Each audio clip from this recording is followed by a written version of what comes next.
Verdientes Ende, Arschloch.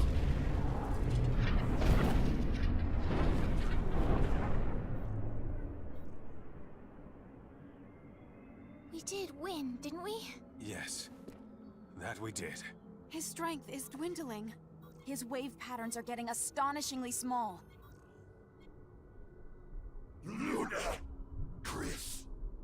Kronos is destined to crumble! Should I perish here?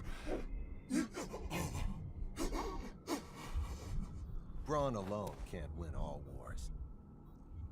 Likewise, my fascist assailants. I'll be observing your lot from on high. Repudiation to you. Honor to Kronos!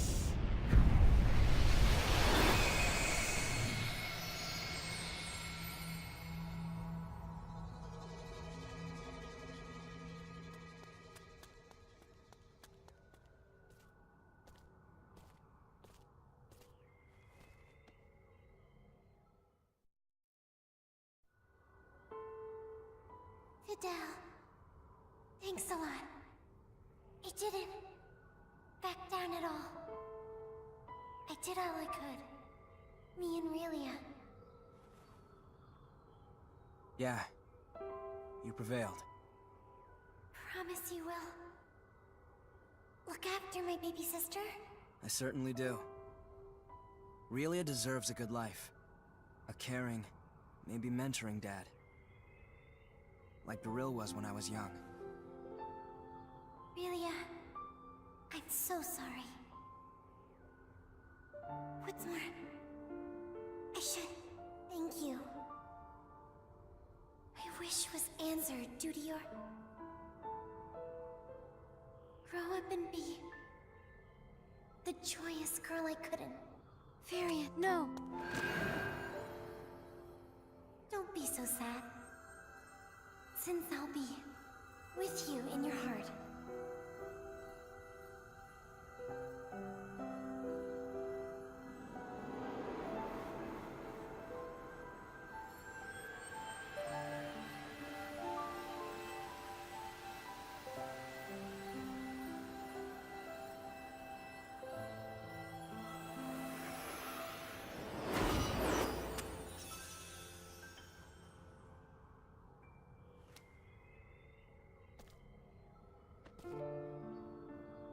Don't be so sad.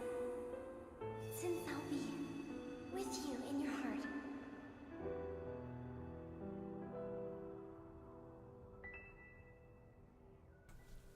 Das ist zwar eher die linke Hand, aber schon ein bisschen schade, dass wir sie nicht richtig retten konnten. Captain's log. Space date, November 7, 537. Our mission in the Fate Creed system has concluded. With the death of its leader, General Alma, the rebellion collapsed in upon itself. As the coup d'etat ended in abject failure, the Kronos government was able to regain its authority. Days later, President Mutal declared that Kronos would join the Pan-Galactic Federation, thus swelling our ranks and leaving one fewer enemy. I have a feeling, however, that there will be repercussions from this incident that last for quite some time. In my opinion, it is now abundantly clear that the Federation is at a major crossroads. It is only a matter of time, I assume, before we must re-evaluate the form we wish the Federation to henceforth take.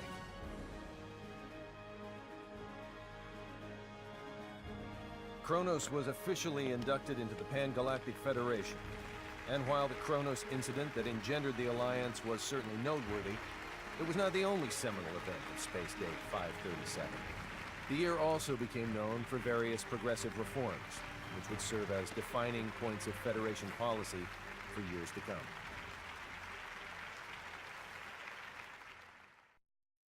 Ich glaube, Anne hat es nicht so gefallen. Fate Creed's fate regarding the Federation was officially decided today.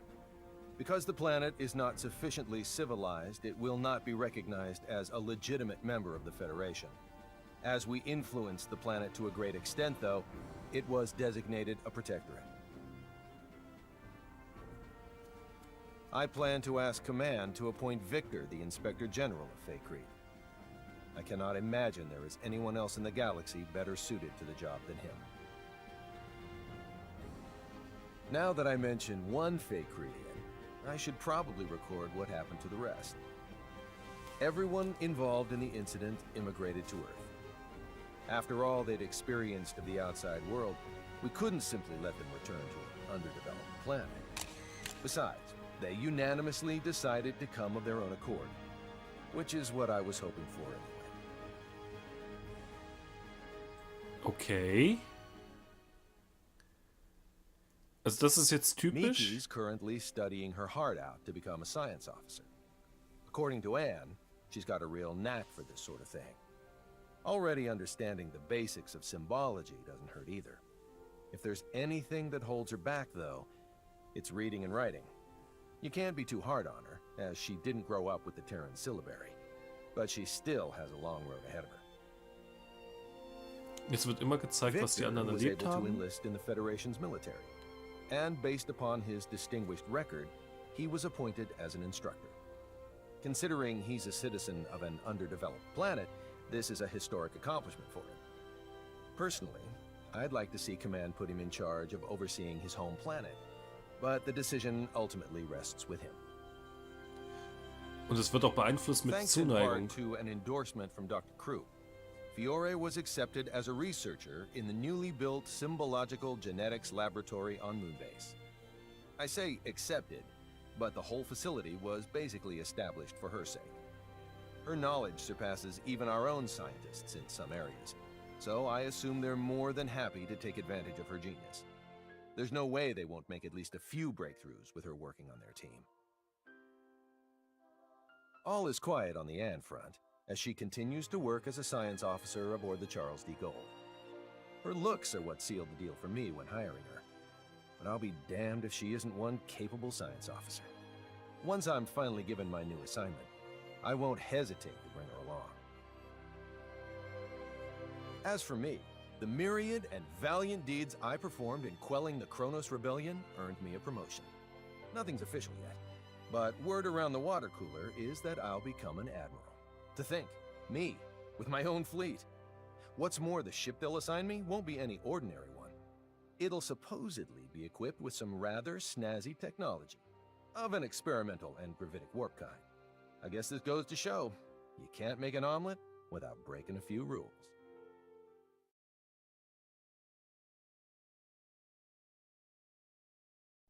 Und die anderen beiden? Also normalerweise wird das immer beeinflusst von der Zuneigung her, die man zum Hauptcharakter hat. Also so kenne ich es jetzt, dass einige Szenen eben zum Schluss davon beeinflusst werden, wer letztendlich auch im Team ist oder Team bleibt. Das fehlt irgendwie gerade, genauso wie Fidels und Relias, meinte ich. Miki wurde ja gezeigt, aber Fidel und Relia nicht. Ich nehme jetzt einfach mal an, das kommt nach dem Abspann.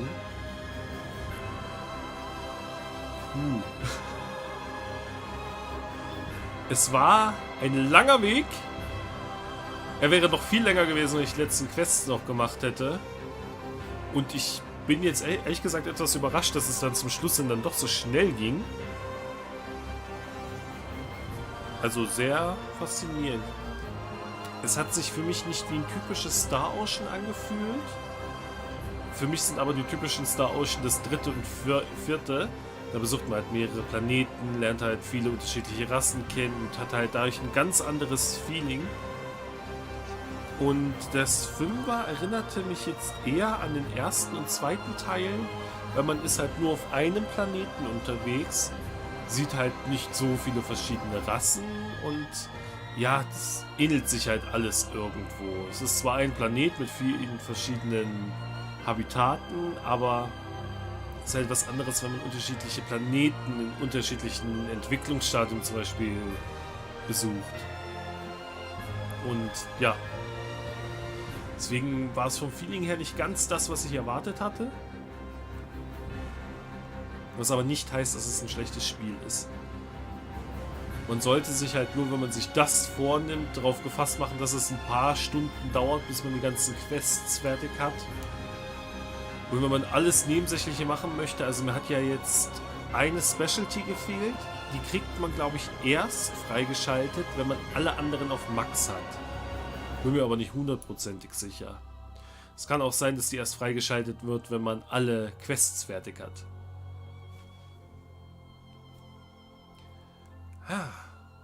Also ich hätte nicht gedacht, dass es so aufwendig ist.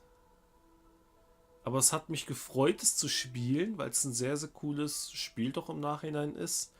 Bisschen verbesserungswürdig, aber immer noch cool. Es gibt deutlich schlechtere. Und es wurde auch mal echt Zeit, dass ein neues Star Ocean rauskommt, weil die Serie ist einfach 1A. Versucht einfach mal den ersten Teil für die PSP oder fangt mit dem dritten an für die PS2. Da seid ihr eigentlich schon mit ganz guten Teilen bedient. Und dann habt ihr mal so einen leichten Einstieg in Star Ocean. Das hier ist jetzt halt nicht unbedingt ein Paradeteil. Das habe ich ja zu Genüge erklärt. Aber mit dem ersten oder dritten bekommt ihr ein gutes Gefühl dafür, was ist Star Ocean. Ich werde auf jeden Fall die anderen Teile auch noch irgendwann mal let's playen. Irgendwann halt. Jetzt kommt erstmal wieder was anderes. Ja, und dann sage ich jetzt einfach schon mal vielen, vielen lieben Dank fürs Zuschauen. Danke, dass ihr überhaupt so lange mir zugehört habt schon in diesem Part.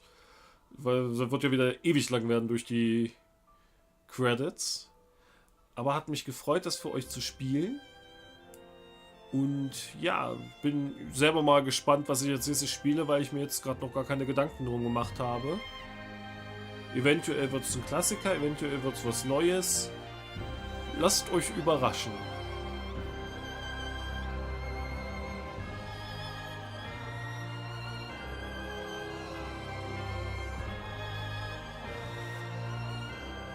Also es kann sein, dass das jetzt noch eine ganze Weile geht. Ist jetzt auch nicht so die übelst geile Credit-Scene. Was mir jetzt gefallen hätte, wäre jetzt, dass es zum Beispiel gekommen wäre, während Emerson erklärt hat, was mit allen passiert ist. Dass da in den Bildern eben die Szenen gezeigt werden, er dazu labert und dass dann eben nebenbei die Credits schon laufen. Das wäre doch irgendwie viel interessanter gewesen. Finde ich. Ist ja nur meine persönliche bescheidene Meinung. Und ich glaube... Ne, wir sind immer noch nicht durch. Motion Capture und Cutscenes. Masaki Takahashi. Masayo Ono. Und ach ja, der Toni Hosokawa. Finde ich immer geil, wenn die amerikanische Namen oder englischen Vornamen haben, aber den japanischen Nachnamen. Das passt so überhaupt nicht zusammen.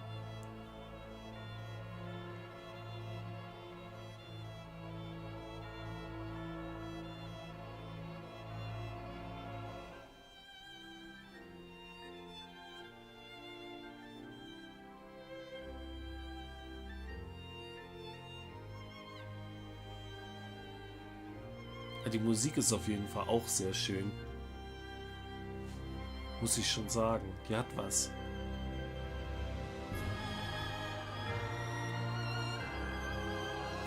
Ich frage mich nur die ganze Zeit, wie hätte man das Ending noch beeinflussen können?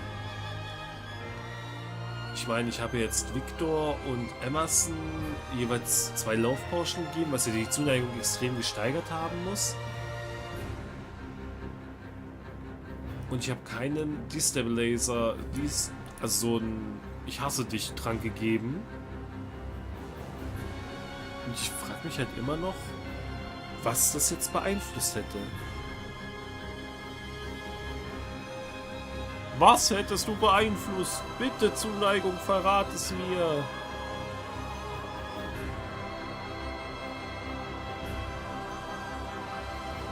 Ich glaube, wir nähern uns dem Ende der Credits. Und ich hoffe halt immer noch, dass da eine Szene kommt, weil sonst wird mein Gelaber recht unnütz.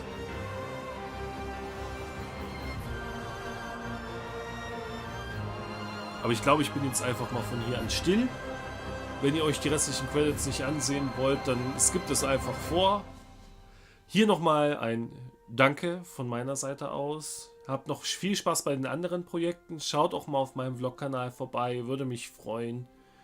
Und ich hoffe, ich kann euch bei meinem nächsten Projekt wieder begrüßen. Und jetzt sind die Credits zu Ende. Ciao, ciao. Bis zum nächsten Mal. Oder die Credits sind auch nicht zu Ende. Trotzdem, ciao, ciao. 光が舞う海のようにきらめいていた触れるように伸ばしてもすり抜けてく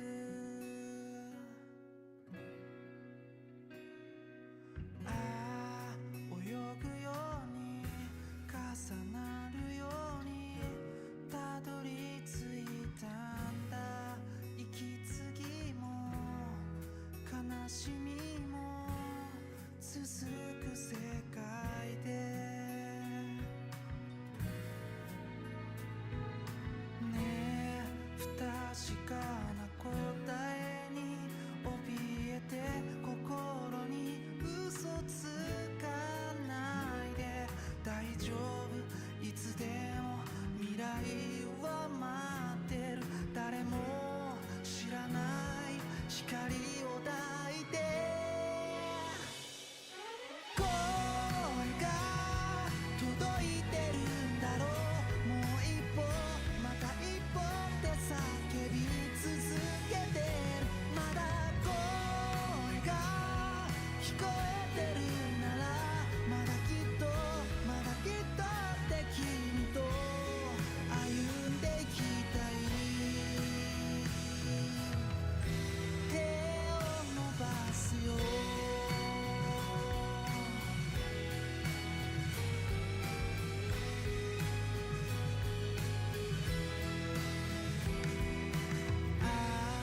怖いのに痛いのに涙が出るのに手を当てた胸の奥はずっと教えて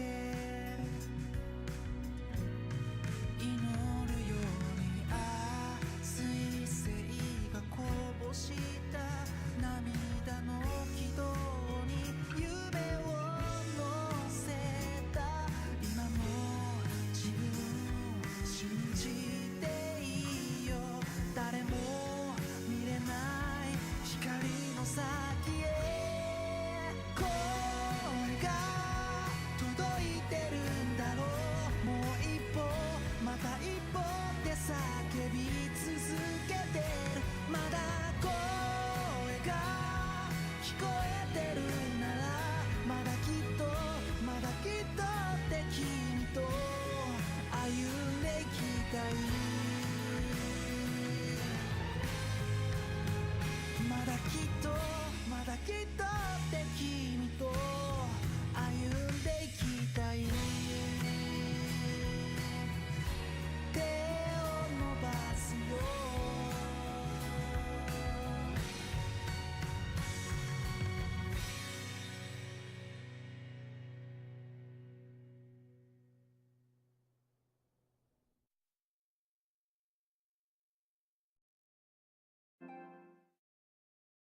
Fidel's now diligently studying to become an officer in the Federation's military. Truth be told, we'd already accept him as a foot soldier, but he says he won't settle for anything less than being a crewman on a battleship. Now, I'm not one to balk at lending my friends a hand, but this is a battle he needs to fight on his own. Prove that I was right to believe in you and get your butt up here, Fidel.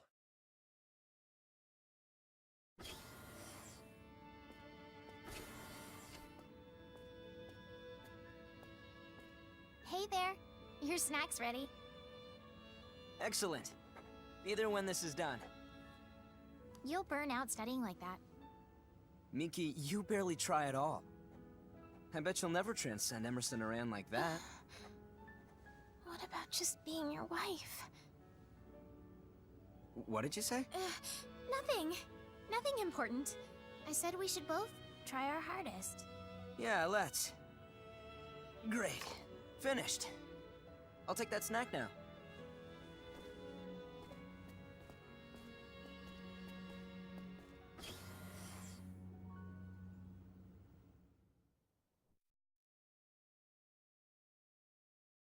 And who can forget about Relia? In the aftermath of all this, the Federation Academy of the Sciences was about to effectively imprison her. Why? In the name of scientific inquisition, supposedly. Of course, Fidel and Miki were livid and planned to steal her back. Before they could do anything rash, though, Fiore and Dr. Krupp presented some interesting findings. Mainly that Little Miss Sunshine's presence was not necessary for the Academy's studies to continue. With the threat of living like a lab rat now behind her, Relia resides peacefully under Fidel's custody. I can only hope she finds happiness as a normal girl.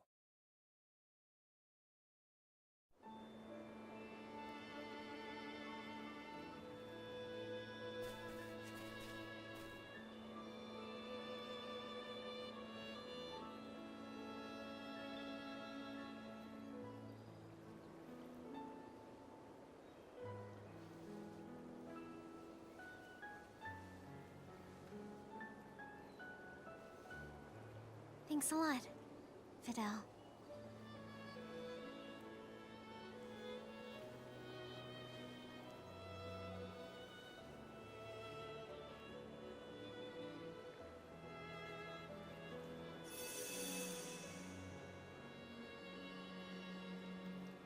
Dear sis, I couldn't be any luckier.